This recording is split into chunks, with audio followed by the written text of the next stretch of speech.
नमस्कार मेरे प्यारे मित्रों, एक बार फिर से आप सबका स्वागत है। उत्तर प्रदेश पुलिस भर्ती 2022 के लिए असिस्टेंट ऑपरेटर के लिए जीके प्लस साइंस की लाइव क्लास आपकी स्टार्ट हो चुकी है। इसके पहले हमने 17 तक पूरी तरीके से कंप्लीट कर लिया। ये हमारी 18 नंबर क्लास है। अगर आपने नहीं देखा तो आप चैनल की प्लेलिस्ट में जाइए, जीके प्लस साइंस के नाम से प्लेलिस्ट बनी है, आप क्रमानुसार अध्ययन कर सकते हैं। आइए बढ़ते हैं क्वेश्चन की तरफ। आज की क्लास काफी ज्यादा बेहतरीन है, कृपया अंत तक जरूर बने रहिएगा। मंजिल मिल ही जाएगी भटकते भटकते ही सही, गुमराह तो वो हैं जो घर से निकलते ही नहीं। ये मोटिवेशन लाइन आपके लिए मैंने लिखा है, यहाँ पर आप देख लीजिए। ये इसका मतलब ये है गाइस कि आप अगर मेहनत कर रहे हैं, अगर आप लगातार परिश्रम कर रहे हैं तो दावे के साथ है कि आपको सफलता मिलेगी। लेकिन जो मेहनत ही नहीं कर रहे हैं, जो इसमें सिलेक्शन लेने के लिए दिन रात एक नहीं कर रहे हैं, उनको सफलता कहाँ से मिल सकती है। लेकिन हाँ, जो कर रहे हैं उनको 100.1 सफलता मिल जाएगी। तो आइए बढ़ते हैं क्वेश्चन की तरफ।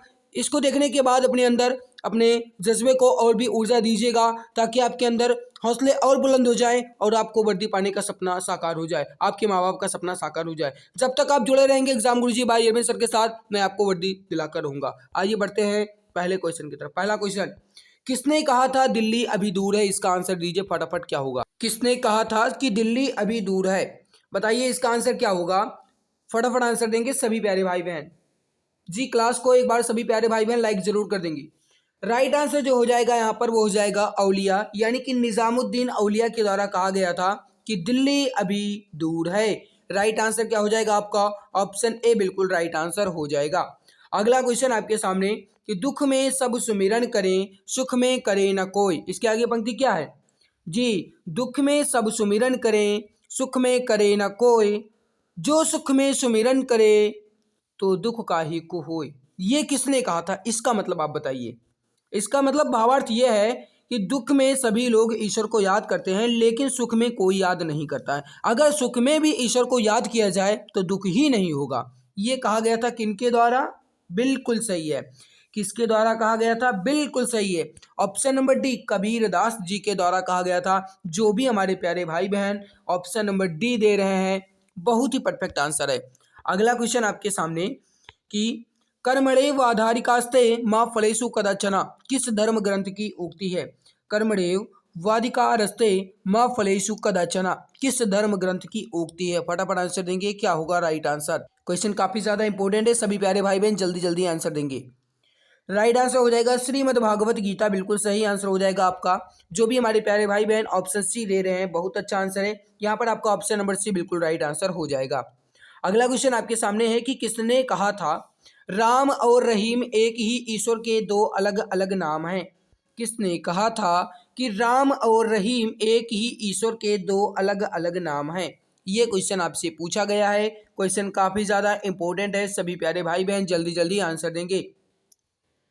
इसके बाद हम साइंस के भी क्वेश्चंस को कवर करने वाले हैं। आप निश्चिंत रहिए, क्योंकि आपको भी पता है कि यूपी पुलिस असिस्टेंट ऑपरेटर में साइंस के भी क्वेश्चन आने वाले हैं। और आपको ये भी बता दें कि 10 फरवरी से आपको प्रैक्टिस सेट भी मिलेगा, और इसके अलावा 10 फरवरी को शाम को 7:30 बजे आप सभी प्यारे भाइयों के लिए हम लेकर आ रहे हैं यूपी जीके का महाबुलेट क्लास। यानी कि अगर आप उस क्लास को देख लेंगे तो दोबारा यूपी जीके देखने की जरूरत नहीं पड़ेगी, क्योंकि आपको पता है कि यूपी जीके से भी रिलेटेड क्वेश्चन आएंगे। इसीलिए मैंने उस क्वेश्चन को लाने की वहां पर कोशिश की है कि 10 फरवरी को आपको उसकी क्लास मिल जाए। ठीक है, तो बताइए कि किसने कहा था राम और रहीम एक ही ईश्वर के दो अलग अलग नाम है? राइट आंसर जो हो जाएगा यहाँ पर, जो भी हमारे प्यारे भाई बहन क्वेश्चन नंबर 25 का राइट आंसर दे रहे हैं कि कबीरदास जी के द्वारा कहा गया था, तो बिल्कुल सही है, ऑप्शन नंबर ए आपका बिल्कुल राइट आंसर हो जाएगा। अगला क्वेश्चन आपके सामने है कि आदि शंकराचार्य का जन्म कहाँ हुआ था? आदि शंकराचार्य का जन्म कहाँ हुआ था? इसके अलावा अब आप ये भी बता दीजिएगा कि इनकी मृत्यु कहाँ हुई थी। जन्म तो बता दीजिए, साथ में मृत्यु भी बता दीजिए। कलाडी कहीं कहीं लिखा रहता है और कहीं कहीं कलादी भी लिखा रहता है, तो राइट आंसर क्या होगा आपका? Option number A. ठीक है, आदि शंकराचार्य का जो जन्म हुआ था ये कहाँ हुआ था? कलादी में। और इनकी मृत्यु जो हुई थी ये कहाँ हुई थी? केदारनाथ में। ठीक है प्यारे मित्र, केदारनाथ में। अगला क्वेश्चन आपके सामने है कि ईसा मसीह का जन्म कहाँ हुआ था? क्वेश्चन नंबर 27 है कि ईसा मसीह का जन्म कहाँ हुआ था और इनके जन्म दिवस के रूप में कौन सा त्योहार मनाया जाता है, ये भी आप बताएंगे। बताइए क्वेश्चन नंबर 27 का राइट आंसर क्या होगा? देखो, ईसा मसीह का जन्म जो हुआ था ये बेथलेहम में हुआ था। राइट आंसर हो जाएगा आपका ऑप्शन नंबर सी, बेथलेहम बिल्कुल राइट आंसर होगा। और आपको बता दें कि इनके जन्मदिन के रूप में 25 दिसंबर को क्रिसमस डे मनाया जाता है, आपको पता होगा। अगला क्वेश्चन आपके सामने कि यामिनी कृष्णमूर्ति का संबंध किस शास्त्रीय नृत्य से है। यामिनी कृष्णमूर्ति का संबंध किस शास्त्रीय नृत्य से है। क्वेश्चन काफी ज्यादा इंपॉर्टेंट है, फटाफट आंसर देंगे। देखो, राइट आंसर जो हो जाएगा क्वेश्चन नंबर 28 का, इनका संबंध जो है ये भरतनाट्यम के अलावा आप याद रखिएगा इनका संबंध कुचिपुड़ी से भी है। ठीक है, और भरतनाट्यम कहाँ का शास्त्रीय नृत्य है आप ये बताइए। इसके अलावा आप ये भी बताइएगा कि कुचिपुड़ी कहाँ का शास्त्रीय नृत्य है। देखो, भरतनाट्यम जो है ये तमिलनाडु का है। ठीक है, तो भरतनाट्यम जो है ये तमिलनाडु का है, और कुचिपुड़ी जो है गाइस ये कहाँ का है। बिल्कुल कच्ची पुड़ी ना, तो ट्रिक आपको याद होगी, तो आंध्र प्रदेश। ठीक है, कुचिपुड़ी जो है ये आंध्र प्रदेश का है। तो और ये इनका संबंध किससे है, तो ये भरतनाट्यम और कुचिपुड़ी दोनों शास्त्रीय नृत्य से है, लेकिन यहाँ पर कुचिपुड़ी ऑप्शन में नहीं है, तो भरतनाट्यम को ही हम बिल्कुल सही करेंगे। अगला आपके सामने, बिरजू महाराज किस क्षेत्र के सुविख्यात कलाकार थे। बिरजू महाराज किस क्षेत्र के सुविख्यात कलाकार थे। देखो, बिरजू महाराज का जो नाम है, यानी इनका जो गाइस वास्तविक नाम है, ये भी आपसे पूछा जा सकता है। तो इनका जो वास्तविक नाम है वो है पंडित ब्रिजमोहन मिश्र। ठीक है, पंडित ब्रिजमोहन मिश्र इनका ये वास्तविक नाम है। और इन्हें जो है किस क्षेत्र में सुविख्यात कलाकार है, ये क्वेश्चन आपसे पूछा गया है। राइट आंसर क्या होगा यहाँ पर क्वेश्चन नंबर 29 का, जो भी हमारे प्यारे भाई बहन राइट आंसर यहाँ पर दे रहे हैं कि कथक नृत्य से, बिल्कुल सही आंसर होगा आपका डी आंसर, आपका बिल्कुल राइट आंसर हो जाएगा। अगला क्वेश्चन आपके सामने है कि भारतीय शिवाजी किस शैली के नृत्य के लिए प्रसिद्ध है। क्वेश्चन काफी ज्यादा इंपॉर्टेंट है, फटाफट आंसर देंगे। क्वेश्चन नंबर 30, देखो राइट आंसर हो जाएगा मोहिनी अट्टम के लिए है। ठीक है, और मोहिनी अट्टम कहाँ का शास्त्रीय नृत्य या शैली के नृत्य है बताइए। देखो, मोहिनी अट्टम जो है ये केरल का है नृत्य। ठीक है, केरल में ये प्रसिद्ध है, याद रखिएगा। अगला आपके सामने कि रंगोली भारत के किस क्षेत्र की प्रमुख लोक कला शैली है। रंगोली भारत के किस क्षेत्र की प्रमुख लोक कला शैली है। राइट आंसर जो हो जाएगा यहाँ पर आपका वो हो जाएगा महाराष्ट्र की, ए आंसर आपका बिल्कुल राइट आंसर हो जाएगा। अगला क्वेश्चन आपके सामने कि अल्पना भारत के किस क्षेत्र की प्रमुख लोक कला शैली है। अल्पना भारत के किस क्षेत्र की प्रमुख लोक कला शैली है। क्वेश्चन बहुत इंपॉर्टेंट है, फटाफट आंसर देंगे। देखो, राइट आंसर जो हो जाएगा क्वेश्चन नंबर 35 का आपका यहाँ पर, जो भी हमारे प्यारे भाई बहन दे रहे हैं ऑप्शन नंबर बी पश्चिम बंगाल की, बिल्कुल सही आंसर हो जाएगा। अगला क्वेश्चन आपके सामने है, इसका आंसर देंगे कि गुरु नानक देव का जन्म कब हुआ था। अगर आप एग्जाम गुरुजी भाई एम सर के साथ जुड़े हैं तो मैं दावे के साथ कहता हूं कि मैं आपको वर्दी दिलवा कर रहूंगा, आप हार मत मानिएगा। अगर आपके अंदर हौसला है, अगर आप अपने हौसले को, अपने इस जज्बे को और भी ऊर्जा देते रहेंगे, हौसले को और बुलंदियों तक लेकर जाते रहेंगे, तो मैं दावे के साथ कहता हूं कि मैं आपको वर्दी दिलाकर रहूंगा। याद रखिएगा 10 फरवरी को यूपीजी के आपके लिए लेकर आने वाले हैं, जो कि आपके लिए बुलेट क्लास होगी। उसके बाद आपको यूपीजी के पढ़ने की कोई भी जरूरत नहीं पड़ेगी, जो कि लगभग गाइस हमारी 2-2.5 घंटे की क्लास होगी। मैराथन क्लास होने वाली है, आप निश्चिंत रहिए। उस क्लास को देखने के बाद यूपीजी के आपको कहीं भी पढ़ने की जरूरत नहीं है, बहुत ही बेहतरीन क्लास होने वाली है। ठीक है, तो 10 फरवरी याद रखिएगा आप सभी प्यारे भाई। गुरु नानक देव का जन्म कब हुआ था, ये क्वेश्चन आपसे पूछा गया है। जो भी हमारे प्यारे भाई बहन क्वेश्चन नंबर 33 का राइट आंसर दे रहे हैं यहाँ पर कि 1469 में, बिल्कुल सही आंसर होगा आपका।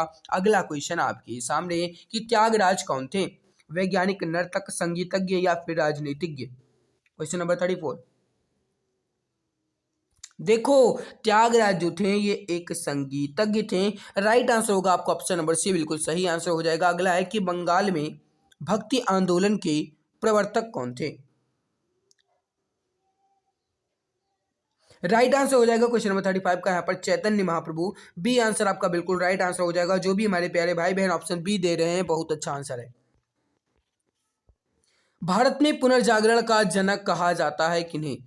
भारत में पुनर्जागरण का जनक किसे कहा जाता है। और इसके अलावा आपको मैं हिंट दे रहा हूं कि इन्होंने ब्रह्म समाज की स्थापना भी की थी। अब आप ये बता दीजिए कि किसने की थी और उन्हें पुनर्जागरण का जनक भी कहा जाता है।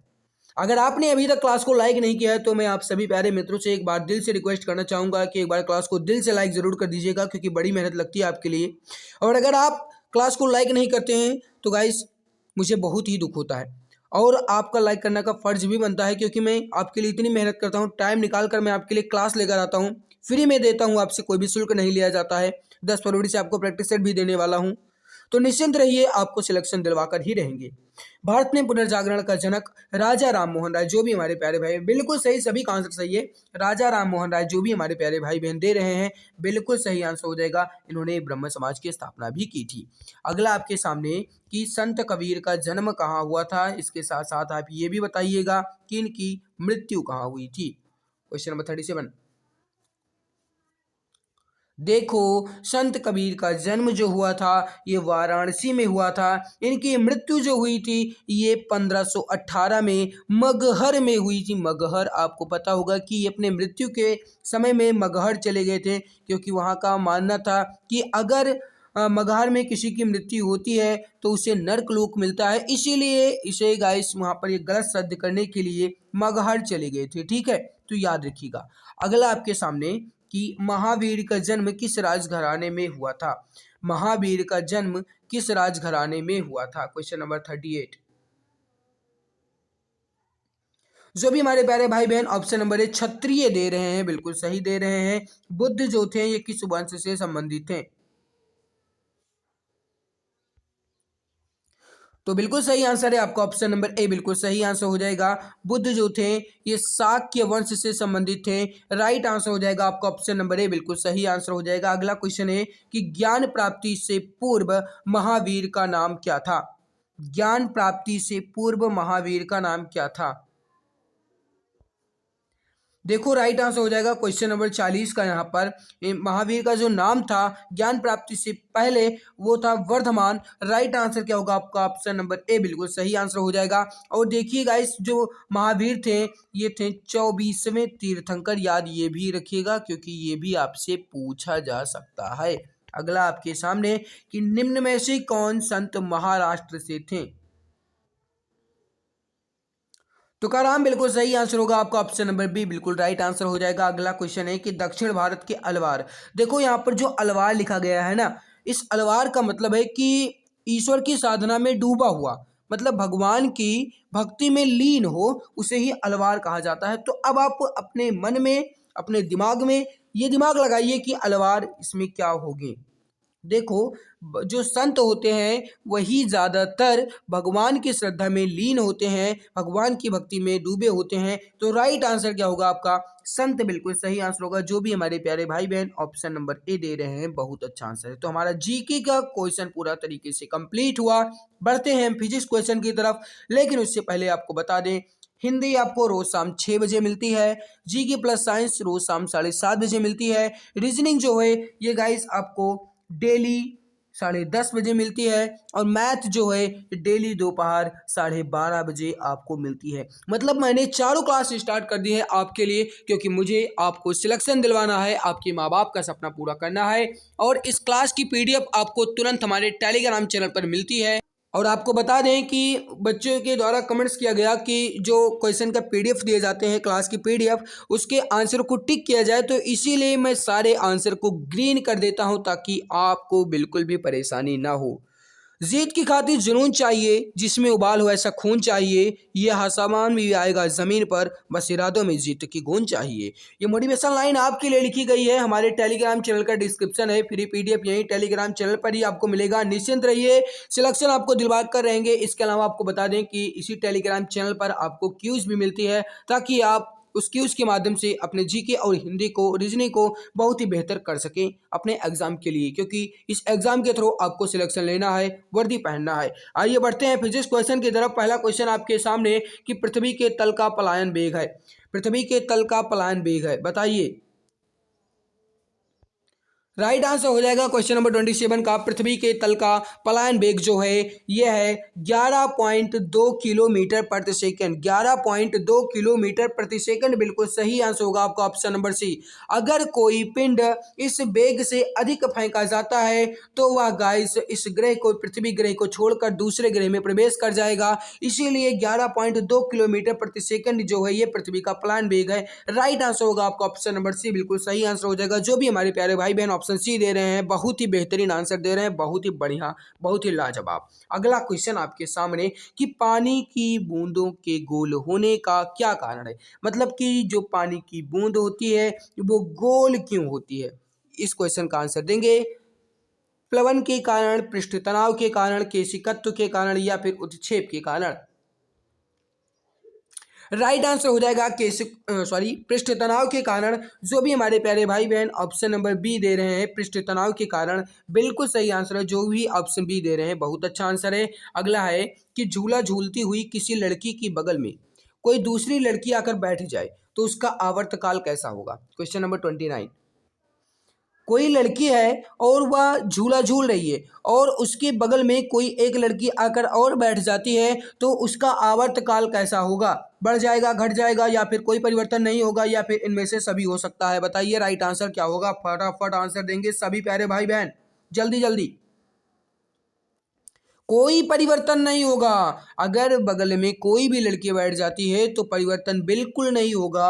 ऑप्शन नंबर सी बिल्कुल सही आंसर होगा। जो भी हमारे प्यारे भाई बहन ऑप्शन सी दे रहे हैं बहुत अच्छा आंसर है। अगला है कि गर्मियों में लोलक जिसे पेंडुलम कहा जाता है की लंबाई बढ़ने पर उसका आवर्तकाल। देखो पेंडुलम का आवर्तकाल कितना होता है, ये होता है 2 सेकंड, आपको पता होगा। और अगर गर्मियों में उसकी लंबाई बढ़ जाती है तो उसका आवर्तकाल कैसा होगा। बताइए क्या होगा राइट आंसर। अगर गर्मी में पेंडुलम की आवर्त लंबाई बढ़ जाती है तो उसका जो आवर्तकाल होता है वह भी बढ़ जाएगा। राइट आंसर क्या होगा आपको ऑप्शन ए बिल्कुल सही आंसर होगा। जो भी हमारे प्यारे भाई बहन ऑप्शन ए दे रहे हैं बहुत अच्छा आंसर है। अगला है कि ध्वनि तरंग क्या है। बताइए ध्वनि तरंग क्या है। अनुदैर्ध्य तरंग है, अनुप्रस्थ तरंग है, विद्युत चुंबकीय है या फिर इनमें से कोई नहीं। Question number 31। बिल्कुल सही आंसर है। राइट आंसर हो जाएगा क्वेश्चन नंबर 31 का। यहाँ पर अनुदैर्ध्य तरंग है, ऑप्शन ए बिल्कुल सही आंसर होगा। अगला है कि स्त्रियों की ध्वनि पतली होती है क्यों। स्त्रियों की ध्वनि पतली होती है क्यों। Question number 32। देखो यहाँ पर स्त्रियों की जो ध्वनि होती है ये वोकल कार्ड की अगर आवृत्ति अधिक होगी, वोकल कार्ड की अगर आवृत्ति अधिक होगी तो उनका तारत्व भी अधिक होता है। कहने का मतलब है कि स्त्रियों की ध्वनि का तारत्व अधिक होता है, इसीलिए उनकी ध्वनि पतली होती है, जो आवाज होती है महीन होती है। करेक्ट आंसर क्या होगा आपका ऑप्शन नंबर ए, स्त्रियों की ध्वनि का तारत्व अधिक होता है। ए आंसर आपका बिल्कुल राइट आंसर हो जाएगा। अगला आपके सामने है कि अस्पष्ट प्रतिध्वनि सुनने के लिए श्रोता यानी कि जो सुनता है एवं परावर्तक यानी कि जो बोलता है या कहता है के बीच की दूरी कितनी होनी चाहिए। स्पष्ट प्रतिध्वनि सुनने के लिए श्रोता एवं परावर्तक के बीच की दूरी कितनी होनी चाहिए। क्वेश्चन काफी ज्यादा इंपॉर्टेंट है, हो सके तो स्क्रीनशॉट जरूर ले लीजिएगा, लेकिन स्क्रीनशॉट लेने के बाद उसे अपने नोट्स में जरूर लिख लीजिएगा, ध्यान रहे। फटाफट आंसर देंगे सभी प्यारे भाई बहन। बिल्कुल सही है, सभी का आंसर सही आ रहा है। जो गाइस से दूरी होनी चाहिए श्रोता और परावर्तक के बीच की वो होनी चाहिए 17 मीटर। ऑप्शन नंबर बी आपका बिल्कुल सही आंसर हो जाएगा। जो भी हमारे प्यारे भाई बहन ऑप्शन बी दे रहे हैं बहुत अच्छा आंसर है। आइए बढ़ते हैं अगले क्वेश्चन की तरफ। अगला क्वेश्चन आपके सामने कि किस विद्युत चुंबकीय तरंग की वेधन क्षमता सबसे अधिक होती है। किस विद्युत चुंबकीय तरंग की वेधन क्षमता सबसे अधिक होती है यानी कि सर्वाधिक होती है। 34। राइट आंसर हो जाएगा क्वेश्चन नंबर 34 का। यहाँ पर गामा किरणें। ऑप्शन नंबर सी आपका बिल्कुल सही आंसर हो जाएगा। जो भी हमारे प्यारे भाई बहन ऑप्शन सी दे रहे हैं बहुत अच्छा आंसर है। अगला है कि किस पदार्थ की विशिष्ट ऊष्मा सबसे अधिक होती है। किस पदार्थ की विशिष्ट ऊष्मा सबसे अधिक होती है। Question number 35। राइट आंसर जो हो जाएगा यहाँ पर जो भी हमारे प्यारे भाई बहन क्वेश्चन नंबर 35 का दे रहे हैं कि पानी की यानी कि जल की जो विशिष्ट ऊष्मा होती है ये सबसे अधिक होती है। सी आंसर आपका बिल्कुल राइट आंसर हो जाएगा। अगला क्वेश्चन आपके सामने है कि न्यूनतम संभव ताप कितना होता है। क्वेश्चन नंबर 36, न्यूनतम संभव ताप कितना होता है। देखो गाइस यहाँ पर जो राइट आंसर हो जाएगा यहाँ पर वो हो जाएगा न्यूनतम संभव ताप जो होता है वह होता है -273 degree Celsius. -273 degree Celsius correct answer क्या हो जाएगा यहाँ पर आपका ऑप्शन नंबर बी बिल्कुल सही आंसर हो जाएगा। जो भी हमारे प्यारे भाई बहन ऑप्शन बी दे रहे हैं बहुत अच्छा आंसर है। आप सभी प्यारे मित्रों से मैं दिल की गहराइयों से रिक्वेस्ट करना चाहूंगा कि जो भी प्यारे भाई बहन चैनल पर पहली बार आए हैं उनसे रिक्वेस्ट है कि कृपया चैनल को सब्सक्राइब जरूर कर लेंगे ताकि आने वाली हर लाइव क्लास की नोटिफिकेशन आपको समय से मिला करे, ताकि आप क्लास को अटेंड कर सकें। क्योंकि इस बार आपको अपने माँ बाप का सपना पूरा करना है, वर्दी पहनना है। अपने जज्बे को बनाए रखिएगा, हौसले को ऊर्जा देता रखिएगा ताकि गाइस आपका सिलेक्शन हो सके। हम तो आपके लिए कोशिश कर रहे हैं, पूरी तरीके से जी जान लगाकर मेहनत कर रहे हैं, लेकिन मेहनत आपको भी करना पड़ेगा क्योंकि इस बार वर्दी पहनना है। ध्यान रहे, वर्दी पहनना है तो पहनना है, याद रखिएगा। अगला क्वेश्चन आपके सामने कि ठोस में ऊष्मा का संचरण मुख्यतः किस विधि से होता है। बताइए राइट आंसर क्या होगा। क्वेश्चन नंबर 37, राइट आंसर जो हो जाएगा जो भी हमारे प्यारे भाई बहन यहाँ पर दे रहे हैं क्वेश्चन नंबर 37 का राइट आंसर बिल्कुल सही है, चालन के द्वारा। ऑप्शन सी बिल्कुल सही आंसर हो जाएगा। अगला है कि उबलते जल की अपेक्षा भाप से जलने पर अधिक कष्ट होता है क्योंकि जल की अपेक्षा भाप की गुप्त ऊष्मा कैसी होती है, सीक्रेट हीट कैसी होती है। यानी कि उबलते जल की अपेक्षा, यानी कि अगर उबल रहा है उसमें अगर आप अपनी उंगली डालेंगे तो आप उतना नहीं जलेंगे जितना कि आप भाप से जल जाएंगे। तो बताइए ऐसा क्यों। क्योंकि जल की अपेक्षा भाप की गुप्त ऊष्मा क्या होती है, कम होती है, अधिक होती है, एक समान होती है या फिर नहीं होती है। बताइए राइट आंसर क्या होगा। बिल्कुल सही है, भाप की गुप्त ऊष्मा अधिक होती है। ऑप्शन नंबर बी आपका बिल्कुल राइट आंसर हो जाएगा। जो भी हमारे प्यारे भाई बहन ऑप्शन बी दे रहे हैं बहुत अच्छा आंसर है। अगला है कि सूर्य से पृथ्वी पर ऊष्मा का संचरण किस विधि के द्वारा होता है। सूर्य से पृथ्वी पर ऊष्मा का संचरण किस विधि के द्वारा होता है। क्वेश्चन काफी ज्यादा इंपॉर्टेंट है, सभी प्यारे भाई बहन जल्दी जल्दी आंसर देंगे। राइट आंसर हो जाएगा क्वेश्चन नंबर 39 का जो भी हमारे प्यारे भाई बहन ऑप्शन सी दे रहे हैं विकिरण के द्वारा, बिल्कुल सही आंसर हो जाएगा। अगला प्रकाश होता है। क्वेश्चन नंबर 40, प्रकाश क्या होता है। देखो राइट आंसर हो जाएगा यहाँ पर आपका जो प्रकाश होता है ये अनुप्रस्थ तरंग होता है और अनुदैर्ध्य तरंग होता है। राइट आंसर क्या होगा आपका ऑप्शन नंबर डी। अब यहाँ पर देखिए गाइस, यहाँ पर डी नहीं होगा और ये भी नहीं होगा। राइट आंसर होगा प्रकाश जो होता है ये अनुप्रस्थ तरंग है। ए आंसर आपका बिल्कुल राइट आंसर होगा। ठीक है, गलती नहीं करना, ए आंसर आपका राइट आंसर होगा यहाँ पर अनुप्रस्थ तरंग। ओके, अगला कि किस माध्यम में प्रकाश की चाल सबसे अधिक होती है। याद रहे मित्रों, 10 फरवरी यूपी जीके स्पेशल आपके लिए लेकर आ रहे हैं। बेहतरीन क्लास रहने वाली है, उससे ज़्यादा बेहतरीन क्लास आपको, जहां पैसे भी देते हैं ना, जहां का गाइस आप पेड कोर्स भी खरीदते हैं ना, रुपए भी देंगे तो उतनी बेहतरीन क्लास आपको नहीं मिलेगी जितनी मैं 10 फरवरी को लाने वाला हूं। बताइए कि किस माध्यम में प्रकाश की चाल सबसे अधिक होती है। क्वेश्चन नंबर 41, राइट आंसर हो जाएगा निर्वात में प्रकाश की चाल सबसे अधिक होती है। और गाइस मैं आपको यहाँ पर बता दूं कि 6 बजे हिंदी की भी क्लास होती है, उसमें जरूर आया करें सभी प्यारे भाई बहन। अगला है कि निर्वात में प्रकाश की चाल कितनी होती है। बताइए निर्वात में प्रकाश की चाल कितनी होती है। देखो प्रकाश की गति का पता सबसे पहले किसने लगाया था, तो गाइस वो लगाए थे रोमर। ठीक है, याद रखिएगा रोमर। लेकिन अगर इनका पूरा नाम कहा जाए तो वो है डेनिस खगोलविद ओलेग क्रिस्टेंसन रोमर। लेकिन गाइस आपको जो मिलता है ना वो केवल और केवल रोमर ही मिलेगा सभी जगह, तो रोमर याद रखिएगा सबसे ज्यादा इंपॉर्टेंट है। और निर्वात में प्रकाश की चाल कितनी होती है, तो होती है 3 लाख किलोमीटर प्रति सेकंड। राइट आंसर क्या हो जाएगा यहाँ पर आपका, जो भी हमारे प्यारे भाई बहन ऑप्शन सी दे रहे हैं 3 लाख किलोमीटर प्रति सेकंड, बिल्कुल सही आंसर हो जाएगा आपका ऑप्शन नंबर सी बिल्कुल सही आंसर हो जाएगा। तो ये हमारी गाइस जीके प्लस साइंस की क्लास पूरी तरीके से कंप्लीट, क्योंकि इसमें हम आपके लिए लेकर आए थे और ये 20 उधर और इधर, यानी कि 22 क्वेश्चन, 42 क्वेश्चन मैं आपके लिए लेकर आया था। और गाइस आपको पता होगा कि यूपी पुलिस असिस्टेंट ऑपरेटर में जीके और साइंस दोनों सब्जेक्ट से क्वेश्चन आने वाले हैं, इसीलिए मैं आपके दोनों सब्जेक्ट्स को एक ही क्लास में कंप्लीट करवाता हूं। और अगर आपको इसकी पीडीएफ चाहिए तो आपको इसकी पीडीएफ हमारे टेलीग्राम चैनल पर मिलेगी। टेलीग्राम चैनल को ज्वाइन करने के लिए आप टेलीग्राम पर सर्च कर लीजिएगा exam Guruji by Arvind sir, यानी कि जो चैनल का नेम है वही टेलीग्राम चैनल का भी नेम है। आप वहाँ पर सर्च कीजिएगा, आपको इसका पीडीएफ मिल जाएगा। विथ आंसर के साथ दिया जाता है, आंसर को मैंने ग्रीन टिक कर दिया है, आप देख लीजिएगा, ठीक है। अगर आपके मन में कोई भी सवाल है, कोई भी अगर आपको समस्या लग रही है क्वेश्चन किसी भी क्वेश्चन में, तो आप कमेंट सेक्शन में कमेंट करके पूछ सकते हैं।